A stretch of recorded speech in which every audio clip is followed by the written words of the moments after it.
Friends, कैसे हैं आप सब। आशा करता हूँ अच्छी होंगे। जैसा कि मैंने आपसे कहा था कि हर संडे जो आपके जेन्युइन डाउट्स होते हैं वो मैं लेकर के आया करूँगा, क्योंकि इससे बहुत सारे लोग जो होते हैं उनके सबके डाउट क्लियर हो जाते हैं। फिर से ये राजस्थान जीडीएस शो कर रहा है, लेकिन मैं फिर आपको बता देना चाहता हूँ कि ये जितने भी जीडीएस वैकेंसीज हैं वहाँ की ये उठाए हुए क्वेश्चंस हैं जो कि काफ़ी इंपॉर्टेंट हैं। मैसेजेस या कमेंट्स तो बहुत आते हैं, लेकिन जो जेन्युइन होते हैं मैं उन्हीं पे ही बात करता हूँ। इसलिए वीडियो को आपको बिना स्किप करे हुए पूरा देखना चाहिए। और भाई अगर चैनल पे नया हो तो चैनल को सब्सक्राइब, बेल आइकन को प्रेस, वीडियो को लाइक ज़रूर कर दें और वीडियो को शेयर करना भी ना भूलें। तो चलिए देरी ना करते हुए सीधे हम लोग शुरू करते हैं। तो जो सबसे पहला आज की सीरीज़ में हम लोगों का डाउट था, काफ़ी बेहतरीन डाउट था। सर, मैं ओबीसी कैटेगरी से हूँ और मैंने कास्ट सर्टिफिकेट स्टेट गवर्नमेंट का लगाया है, लेकिन नोटिफिकेशन में ओबीसी के लिए सेंट्रल गवर्नमेंट का होना चाहिए था, तो मेरा फॉर्म रिजेक्ट थोड़े ही होगा। Please clear my doubt. अब आप देख सकते हैं यहाँ पर इस पे बहुत से लोगों का आया कि सर मेरी भी ये प्रॉब्लम है, मेरा भी ये डाउट है। इसमें बहुत सारे लोगों के नीचे कमेंट्स थे। तो यहाँ पर मैं आपको बता देना चाहता हूँ, अगर आपने फॉर्म में स्टेट गवर्नमेंट का लगा दिया है तो कोई दिक्कत नहीं है, लेकिन डॉक्यूमेंट वेरिफिकेशन में आपके पास सेंट्रल का होना कंपलसरी है। कहने का मतलब ये है कि अगर अभी तक आपने सेंट्रल का नहीं बनवाया है तो आप बनवा लें, क्योंकि डॉक्यूमेंट वेरिफिकेशन में आपका सेंट्रल का ही होना चाहिए।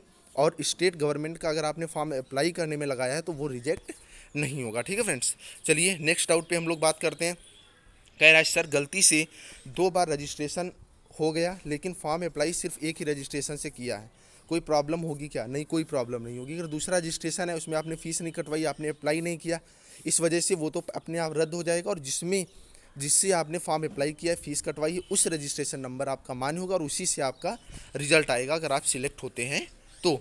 नेक्स्ट जो कमेंट है कि सर ओबीसी से फॉर्म डालने पर जर्नल की सीट पे सिलेक्शन हो सकता है क्या, परसेंटेज जर्नल वाले से ज़्यादा हो तो। ये एक ऐसा डाउट है जिस पे हम श्योर कुछ नहीं कह सकते। बात ये रही कि यूपी में कुछ ऐसी सीट्स हैं, अगर आप लोग देखेंगे जहाँ पर सीट्स तो जर्नल की थी, वहाँ पे ओबीसी एससी वालों का सिलेक्शन हुआ है। तो ये मैं श्योर नहीं कह सकता, लेकिन हाँ, अगर आप उस पोस्ट पे आपने फॉर्म अप्लाई किया है तो आपका सिलेक्शन होने की संभावना है। ठीक है फ्रेंड्स, आगे हम लोग बात करेंगे। नेक्स्ट क्वेश्चन है, मेरे पास केवल बीएससी पार्ट फर्स्ट ईयर की मार्कशीट में कंप्यूटर सब्जेक्ट है, तो मैं उसे कंप्यूटर सर्टिफिकेट के रूप में काम में ले सकता हूँ क्या सर। हाँ, आप श्योर ले सकते हैं, क्योंकि 2 मंथ का मांगा गया है और आपके पास 1 साल का आप समझ के रखिए सर्टिफिकेट है, तो कोई दिक्कत नहीं, आप आराम से ये लगा सकते हैं। आपको सर्टिफिकेट बनवाने की कोई ज़रूरत नहीं है।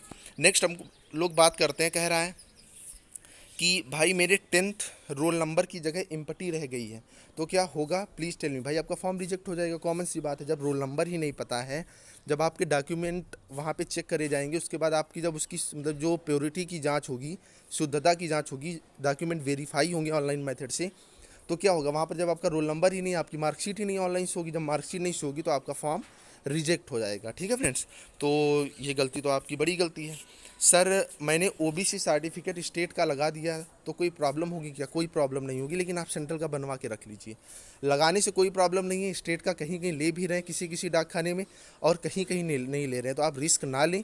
आप सेंट्रल का जो सर्टिफिकेट है, कास्ट सर्टिफिकेट, उसे बनवा लें, इससे आप टेंशन फ्री हो जाएंगे। ठीक है, आई थिंक यहाँ तक आपकी डाउट्स क्लियर हुए होंगे और काफ़ी ज़्यादा लोगों के डाउट्स भी क्लियर हुए होंगे। तो भाई अब वीडियो लाइक कर दें, उसके बाद हम आगे अपने डाउट्स देखते हैं। अभी लाइक कर दें, क्योंकि वीडियो आप लोग लाइक करते हो तो एक प्रोत्साहन मिलता है। नेक्स्ट हम लोग बात करेंगे, गिरीश पटेल जी का कमेंट है, सर मेरे फॉरगेट रजिस्ट्रेशन में मेरी डिटेल नहीं बता रहा है, नो डिटेल नॉट फाउंड बता रहा है, मेरे सब सही भरा है।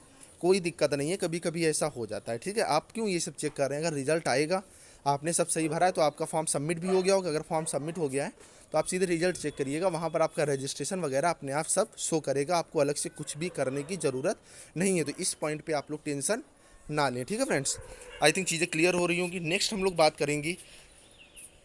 कहा है कि अरे सर फॉर्म में टोटल मार्क्स भी डाले जाते हैं क्या, या फिर सब्जेक्ट वाइज नंबर डाला जाता है। ओके, ठीक है, तो इनका कहने का मतलब ये था कि वहाँ पर टोटल मार्क्स डाले जा रहे हैं, मतलब जो मेरिट बनाने के लिए 80% 90%, या सब्जेक्ट वाइज डाले जा रहे हैं। तो भाई सब्जेक्ट वाइज मार्क्स डाले जा रहे हैं।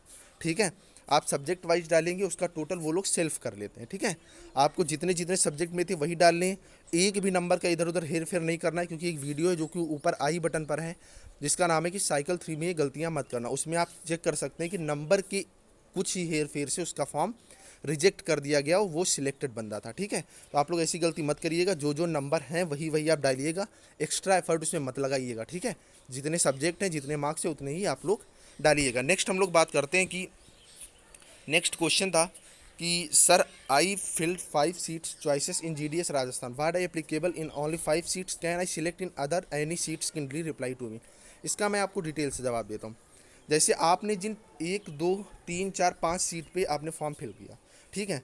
अब मान लीजिए पहली सीट पे आपका सिलेक्शन हो गया, ठीक है, आपके 95% थे, आपका हो जाएगा। अब हुआ क्या, एक अदर जगह एक बंदे ने 5 सीटों पे फॉर्म अप्लाई किया, जिसके मार्क्स आप समझ के रखिए 97% थे, ठीक है। तो वो उसी पर फाइट करेगा, मतलब ऐसा भी होगा कहीं पर 89% वाले का सिलेक्शन हो जाएगा और आपका टोटली 95% नंबर होते हुए भी सिलेक्शन नहीं होगा। मतलब आपने जिन पोस्ट प्रेफरेंस को चुना है, मतलब जो जो सीट्स आपने ली हैं बस उन्हीं पे आप फाइट करेंगे, उसके अलावा एक्स्ट्रा सीट्स पे आपको फाइट नहीं करने को मिलेगी, ठीक है। इसीलिए ये पोस्ट वाइज सिलेक्शंस होते हैं। आपने अगर 20 पोस्ट डाली है तो 20 पोस्ट नंबर वाइज आपके लिए ली जाएंगी, 5 डाली है तो 5 पोस्ट नंबर वाइज ली जाएंगी। इस तरह से इसमें होता है, ठीक है फ्रेंड्स। आगे चलिए हम लोग बात करते हैं। नेक्स्ट है कंप्यूटर सर्टिफिकेट नहीं है तो क्या होगा। भाई तेरे को सीधे सिलेक्शन मिल जाएगा। अरे यार इतना तो समझ के रखा करो, अगर कंप्यूटर सर्टिफिकेट नहीं होगा तो आपका फॉर्म रिजेक्ट कर दिया जाएगा, कॉमन सी बात है। जब तक आप कंडीशंस फुलफिल नहीं करोगे तो कैसे हो सकता है। जैसे अभी कोई पूछ दे सर मैं पढ़ूंगा नहीं तो क्या होगा, तो भाई फेल हो जाएगा और क्या होगा। वही चीज़ें, कंप्यूटर सर्टिफिकेट अगर नहीं है तो आपको बनवा लेना चाहिए, अभी टाइम है, क्योंकि अभी रिजल्ट नहीं आया है। और आप मेरे से भी कांटेक्ट कर सकते हैं, ठीक है, मैं कुछ आपकी सहायता कर सकता हूँ। व्हाट्सएप जो है, व्हाट्सएप पे आप लोग मैसेज कर दीजिएगा, ठीक है। आगे अगर हम लोग नेक्स्ट क्वेश्चन की बात करें तो कह रहा है कि मैंने कंप्यूटर सर्टिफिकेट नहीं डाला तो any problem please tell me. कोई प्रॉब्लम नहीं है अगर आपने अभी तक डाला नहीं है, लेकिन आपके पास कंप्यूटर सर्टिफिकेट होना ज़रूरी है। फॉर्म अप्लाई करते समय कंप्यूटर सर्टिफिकेट नहीं मांगा गया था, वहाँ पर ये कहा गया था कि तब तक जब तक सिलेक्शन होगा तब तक मैं कंप्यूटर सर्टिफिकेट बनवा लूँगा। तो आपको वहाँ पर तो मैंडेटरी था, सर्टिफिकेट आपको नहीं डालना था, लेकिन जब आप वेरिफिकेशन के लिए जाएंगे तो वहाँ पर आपके पास कंप्यूटर सर्टिफिकेट श्योर होना चाहिए, ठीक है फ्रेंड्स। आई थिंक चीज़ें आपको क्लियर हो रही होंगी। नेक्स्ट क्वेश्चन है कि सर आप अपना नंबर दीजिए। भाई दिक्कत ये हो गई है कि बहुत से कॉल्स और मैसेजेस आते रहते हैं जो मैं रिप्लाई नहीं दे पाता हूँ। अगर अब आपको मेरे से बात करनी है तो नीचे ज्वाइन बटन का ऑप्शन दिया होता है, वहाँ से आप मंथली सब्सक्रिप्शन ले लें, कोई खास नहीं है, शायद बहुत सस्ता है, ठीक है। तो मैं आपसे बात करने के लिए अवेलेबल रह सकता हूँ कि इतना ज़्यादा मैं कॉल्स नहीं रिसीव कर सकता, ठीक है। इसी वजह से अगर आपको बात करनी है तो वहाँ से आप लोग ले लें, कोई भी मंथली सब्सक्रिप्शन ले लें, उसमें सब पे मैं बात करूँगा, ठीक है फ्रेंड्स। आई थिंक चीज़ें आपकी क्लियर हुई होंगी। आपकी अगर फिर से कोई डाउट्स हैं तो आप लोग नीचे ज़रूर कमेंट में लिखिएगा। अगर कोई जेन्युइन डाउट होगा वो मैं सबके सामने लेकर के आऊँगा, ठीक है। और अगर आपके जितने भी कमेंट्स हैं उनका मैं रिप्लाई भी देने की कोशिश करूँगा। और भाई अगर चैनल पे नया है तो चैनल को सब्सक्राइब, बेल आइकन को प्रेस कर लें। नीचे डिस्क्रिप्शन में व्हाट्सएप टेलीग्राम ग्रुप का लिंक दिया हो, उसे भी ज्वाइन कर लें। चलिए मिलते हैं फिर, बाय बाय।